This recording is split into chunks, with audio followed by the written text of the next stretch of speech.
Você ronca? Você tem parada respiratória durante o sono? Insônia, não consegue dormir?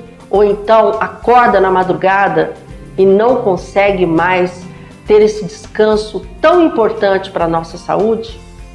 Esse é o assunto do Saúde em Seu Lar. Vamos falar sobre o ronco, a apneia do sono, que é a parada respiratória, e sobre também insônia. São mais de 80 tipos de doenças causadas pelo distúrbio, pela falta de qualidade do sono. Mas vamos abordar sobre os principais, que são ronco, apneia, que é a parada respiratória, que tem pessoas que chegam a ter mais de 600 paradas respiratórias durante a noite. O que isso causa na nossa vida? Quais são os problemas advindos desse distúrbio, dessas doenças do sono? Muito interessante, porque atinge muitas e muitas pessoas. Portanto, convido você a continuar aí conosco.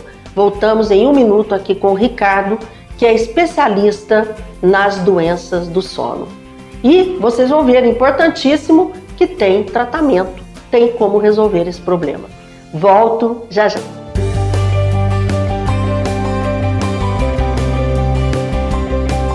Estamos de volta com Saúde em Seu Lar e hoje falando de um problema que atinge muitas pessoas.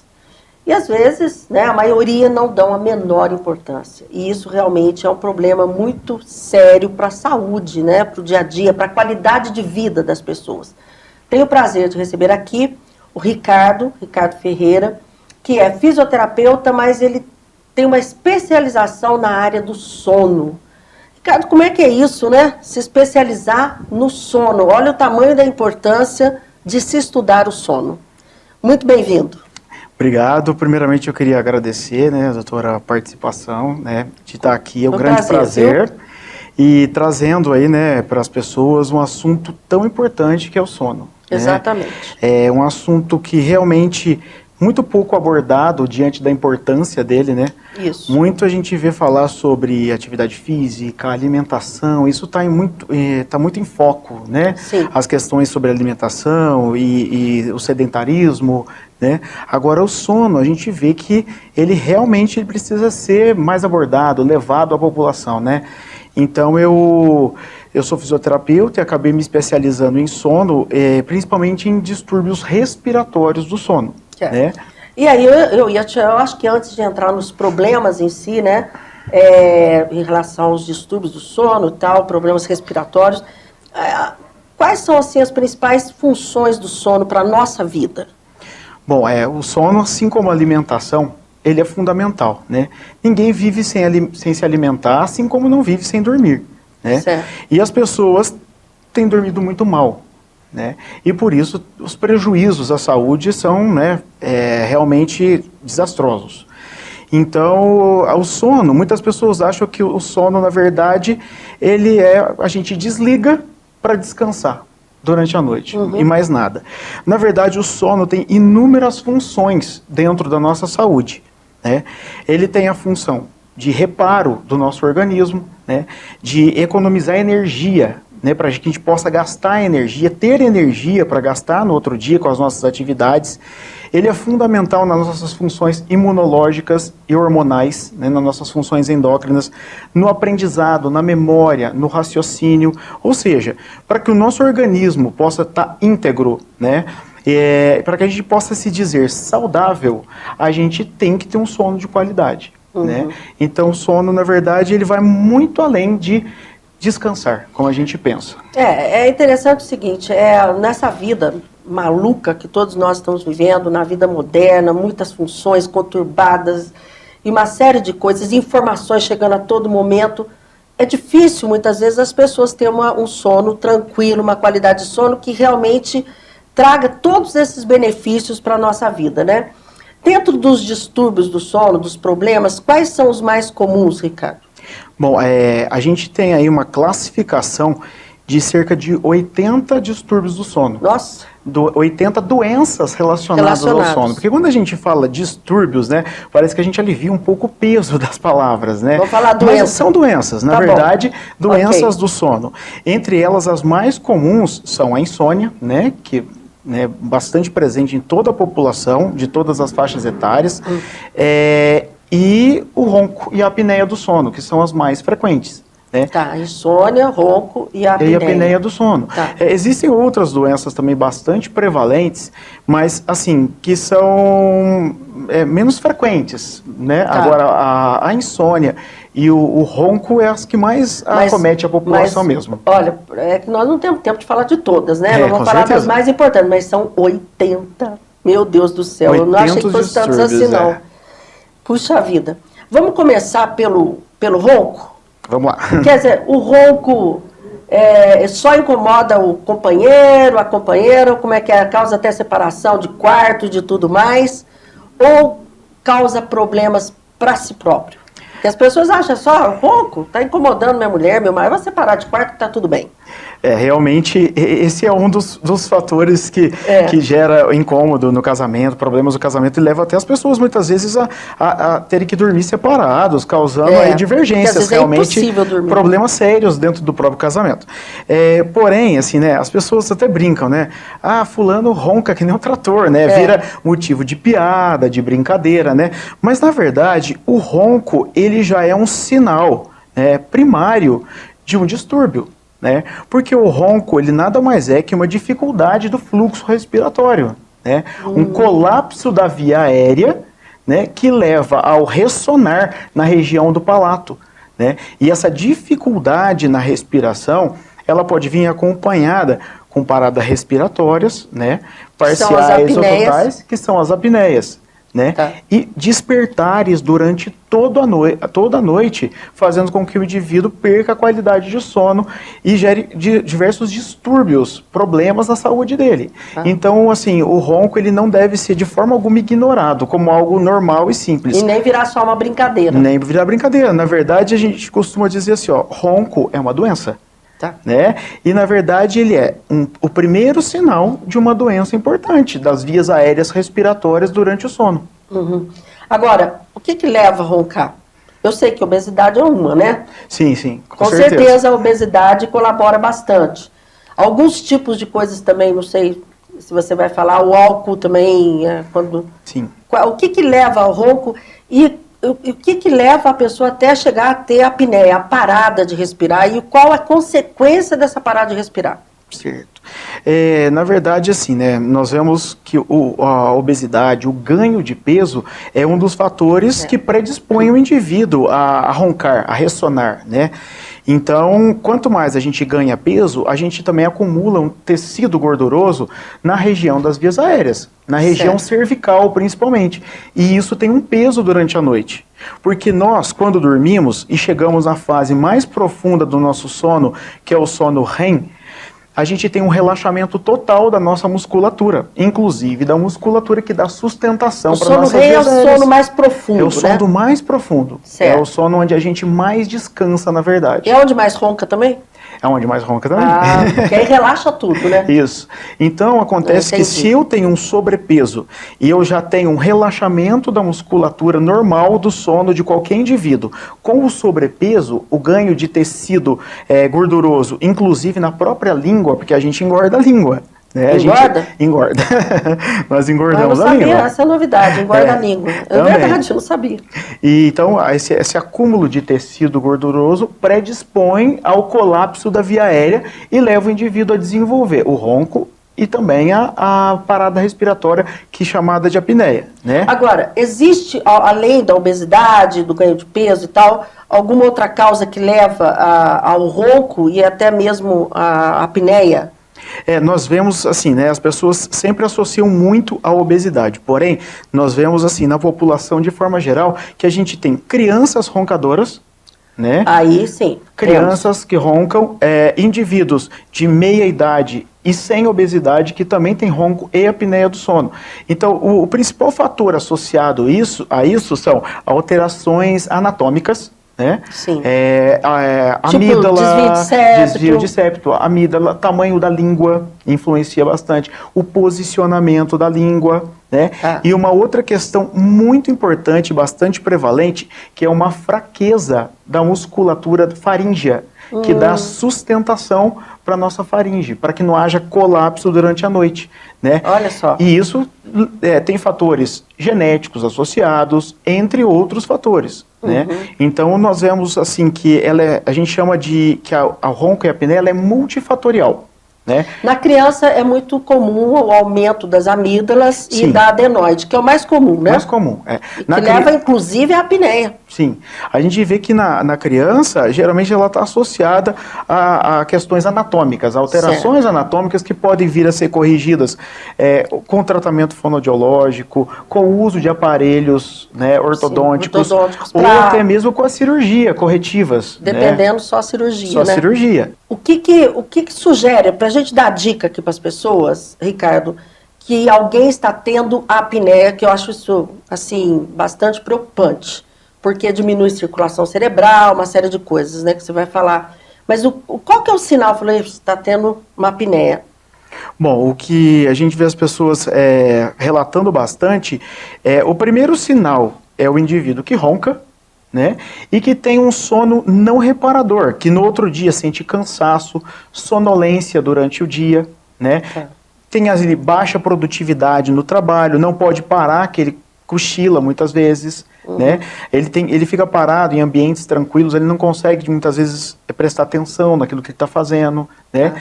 E o companheiro ou a companheira muitas vezes percebe que esses indivíduos, além do ronco, ele tem pequenas paradas respiratórias durante a noite.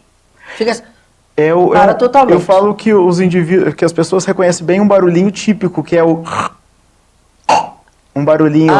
Esse barulhinho é um sinal de que houve um colapso da via aérea, né? Que vem acompanhado do ronco. São segundos, né, Ricardo? Segundos, isso. Segundos, duram 10, 20 segundos. Mas podem ser várias vezes. Várias vezes. Tem indivíduos que têm 600 paradas respiratórias por noite. Nossa Senhora. É muita coisa. Ricardo, nós vamos ter que dar um intervalinho, fazer um intervalinho aqui. Mas já voltamos já com esse assunto muito interessante. E depois vocês estão vendo aqui, ó, que existe solução para tudo, viu, gente? Tem solução para tudo, tá bom? Não saiam que a gente volta em um minutinho aqui com o Ricardo, esse especialista aí no sono. Volto já já.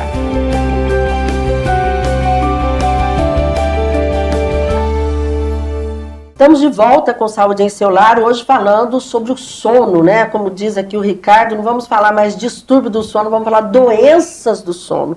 Quem perdeu o primeiro bloco, olha, assiste pelo canal do YouTube, que realmente é um assunto muito importante, atinge muitas e muitas pessoas. Ricardo, bom, diante de um quadro desse, o que a pessoa deve fazer? Tem exames para identificar isso? Sim, o exame de polissonografia é um exame que é feito, um estudo de todos os fatores que envolvem o sono do paciente, né? Hoje em dia esses exames eles podem ser feitos tanto no laboratório do sono, que é assistido por um técnico, né, quanto na casa do paciente, se for um problema um pouco mais tranquilo, né? Se for só, por exemplo, ronco e apneia, dá para ser feito em casa com equipamentos mais simples. Então, esse exame, ele monitora todas as funções neurológicas, cardíacas do paciente, a oxigenação, a movimentação dele durante a noite, o ronco, o fluxo respiratório, as fases do sono, através do eletroencefalograma, né? Através dele, a gente pode perceber como é que está a qualidade do sono do paciente. Isso é feito durante uma noite, Ricardo? Durante uma noite, isso. A pessoa deita, você liga, coloca a gente coloca os eletrodos, né, para monitorar, e no laboratório fica uma pessoa acompanhando o paciente, né, para ver de perto a inquietação que esse paciente faz durante a noite, né, a agitação dele. Muitas vezes pode perder algum fio, então a pessoa recoloca. Então é feito um estudo durante toda a noite. Toda a noite. Você fazendo a questão do diagnóstico daquele paciente, você vai partir para quê? Para uma reabilitação? Qual que é a conduta? Olha, tem apneia, tem 600, tem 500... está sofrendo com esse ronco. Em se tratando do ronco e da apneia, né, o exame ele vai diagnosticar para a gente qual é a gravidade deste quadro, né? Nós sabemos que indivíduos que têm até 15 eventos respiratórios por hora de sono são considerados indivíduos portadores de síndrome da apneia obstrutiva do sono leve. Até 15? Até 15. Tá. De 15 a 30 é considerado moderado. E acima de 30 paradas respiratórias por hora de sono é considerado grave. Grave. Então, o tratamento ele é direcionado conforme a gravidade do caso. Sim. Né? Então, por exemplo, pacientes com apneia moderada e grave têm indicação de uso de CPAP. Né? Trouxe aqui o nosso amigo aqui, o azulão, vamos dizer assim, né? E aí você pode ficar à vontade, Ricardo, para você explicar o que é o CPAP, né? O que é o CPAP? Aqui, olha, gente, aqui tá dando para vocês verem direitinho, o Ricardo vai explicar aqui. Fica à vontade, viu? O tratamento, então, que a gente coloca como tratamento ouro, né? O tratamento principal para a apneia hoje, que reverte em 100% o quadro de ronco e de apneia, é o CPAP. Tá. Né? O CPAP, na verdade, é um equipamento elétrico, é um gerador de fluxo respiratório de ar, né? Que ele gera uma pressão para o paciente. Né? Quando o paciente dorme, essa pressão do aparelho ela vai aumentando aos pouquinhos para não deixar a via respiratória do paciente colabar. Isso. Então ela mantém a via do paciente aberta durante toda a noite, evitando que ele ronque e que ele tenha as paradas respiratórias. Excelente, hein? E isso faz com que ele volte a ter um sono... Esse é o tratamento ouro, né? É o tratamento ouro. Ele volta a ter um sono de qualidade sem vários despertares durante a noite, sem a fragmentação do sono. Então a gente vê que a qualidade de vida dos pacientes com o uso do CPAP muda assim, de água para vinho mesmo. Com certeza, porque aí não tem o colabamento, não tem o ronco, não tem a apneia, não tem nada. Sim, daí ele isso se você não identificou um caso cirúrgico, por exemplo. E essa questão de fazer uvuloplastia, palatoplastia, isso aí não se faz mais não, né, Ricardo? Bom, os casos que eu conheço, né, que também não são muitos, não deu certo, não. A cirurgia, ela é bem indicada para pacientes que têm alterações anatômicas, né? Tipo um desvio de septo, por exemplo, Ele pode fazer o desvio de septo, fazer a amidalectomia, né? Fazer como é que se diz? Uma abordagem da via aérea como uma tentativa de melhorar essa questão. Mas a gente vê que assim, as cirurgias, para corrigir o ronco e a apneia, elas entraram assim, bastante em desuso já. Né? Porque os médicos mesmos veem que muitos dos casos onde o paciente tem um quadro principalmente mais grave, essa cirurgia acaba não revertendo o quadro, né? Ela, por um tempo, ela diminui o ronco e volta a roncar novamente. O que liga aqui, Ricardo? Mostra aqui. Tem um tubo, nesse tubinho aqui. Tem um tubo bem grande que vai aqui, que conecta aqui. Então, na hora que o paciente está deitado, ele fica totalmente livre na frente do corpo dele. Esse tubo vem atrás da cabeça. Isso aqui não incomoda não, né? Isso aqui, no começo, incomoda um pouco, né? Porque o indivíduo vai ter que dormir com essa máscara, acostumar com a máscara, é uma mascarazinha, olha aqui, gente. E ela é toda de silicone. Aqui, ó, uma mascarazinha, tem um buraquinho, não enfia nada no nariz. Nada no nariz, Isso é importante, ó, não enfia nada no nariz, né, Ricardo? Sim. Porque coisa enfiada no nariz incomoda, né? Sim. Essa é uma das máscaras mais modernas que tem hoje em dia, que facilitou bastante o uso do CPAP. A pessoa tem que comprar isso aqui? É individual, é óbvio, né? Isso. Ela vai usar direto. Nós temos isso, né, comprado mesmo, comprado, alugado, né? Sim. Muitas vezes, quando o paciente é de baixa renda, o SUS também fornece. É uma doença grave que atinge todos os sistemas do nosso organismo. Que leva a uma consequência, às vezes leva a hipertensão, outros problemas mais sérios. Hipertensão, diabetes, ganho de peso. Exatamente. Né? Que a gente chama de síndrome isso é a prevenção, metabólica. Síndrome metabólica. Isso. E a pessoa, quando começa a usar o CPAP, além de melhorar o sono, ela vai melhorar a pressão, o diabetes, vai conseguir perder peso. Isso é uma coisa muito importante. Perder peso. E as pessoas costumam me falar, Ricardo, mas por que tem a ver a apneia com o ganho de peso? Na verdade, o sono é o responsável por regular os nossos hormônios. Também. Né? Então tem dois hormônios que estão relacionados ao nosso ganho de peso, que chama leptina e grelina. E esses dois hormônios estão associados à nossa necessidade de alimentar, de comer mais. Né? E durante o sono que a gente tem a regulação desses hormônios. Entendi. Entendeu? Muito e uma bom. outra questão que é bastante importante o sono faz com que a gente conserve energia para a gente gastar durante No o outro dia. dia. Ou seja, se eu não durmo bem, ou por apneia, né, ronco e apneia, ou por insônia, ou por qualquer outro problema do sono, durante o dia eu tenho uma necessidade de consumir mais energia que vem da onde? Dos alimentos. Certo. Né? Assim, Aí você come mais. Involuntariamente, Certo. eu acabo comendo mais, né, como uma necessidade do meu organismo de adquirir energia para a gente viver. Muito bom, muito bom.